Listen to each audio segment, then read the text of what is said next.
Well, Republicans seem to have a new favorite Democrat, Robert F. Kennedy Jr.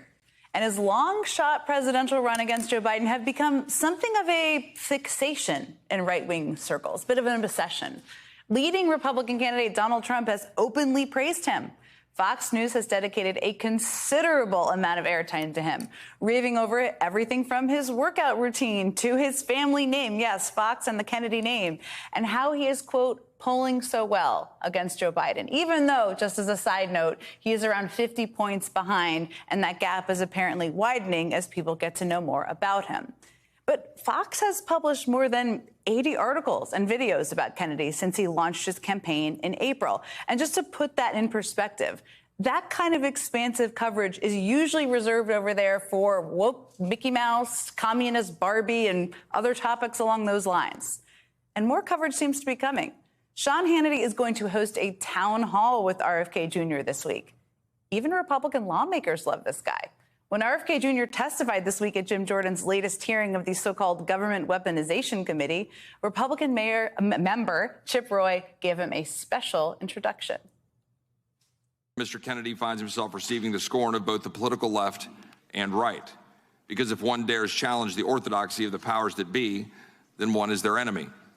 As a graduate of the University of Virginia, Mr. Kennedy no doubt knows the following quote: For here we are not afraid to follow truth wherever it may lead. With all this talk of challenging orthodoxy, which, by the way, orthodoxy, I think he means science, it really makes you wonder, what is it that Kennedy stands for that has the right so head over heels for him? Is it his years of work as an anti-vaccine advocate? His repeatedly debunked claim that vaccines cause autism? Is it his trafficking in a variety of COVID vaccine conspiracy theories, including ones involving microchips being inserted into all of our bodies? Are they fans of his recent comments that COVID was, quote, ethnically targeted to spare Chinese and Jewish people? Or is it his assertion that antidepressants like Prozac have caused the rise of school shootings in America? Obviously completely insane and not true. Or that Wi-Fi causes cancer and something called leaky brain, whatever that may be.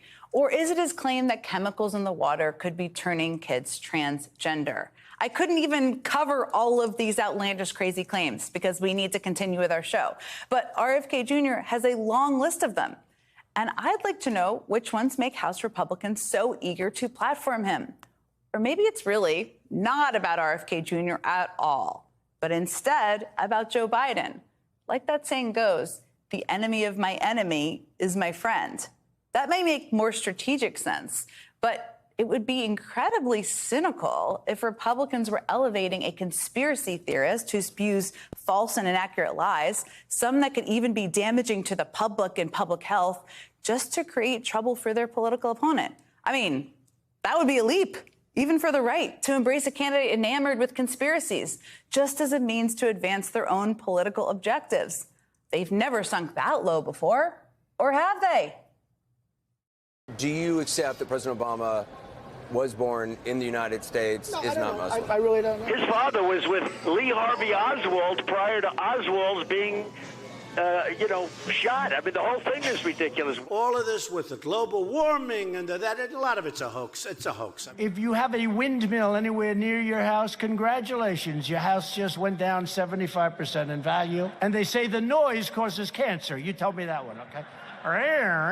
You know, there are those that say, you can test too much. You do know that. Who says that? We were getting ready to win this election. Frankly, we did win this election.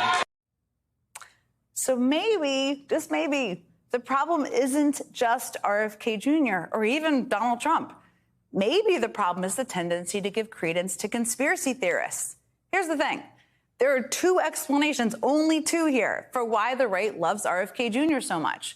One is that they genuinely believe in him and that his conspiracies deserve to be amplified in the national conversation. They think those conspiracies should be out there. The other explanation is that they don't believe RFK Jr., but believe that it will be beneficial to them if they help boost his megaphone anyway. So no matter how bizarre and dangerous his conspiracies may be, it doesn't matter. One explanation is ignorance. The other is cynicism. Both are a pretty embarrassing look for the right-wing machine trying to prop up this man's campaign.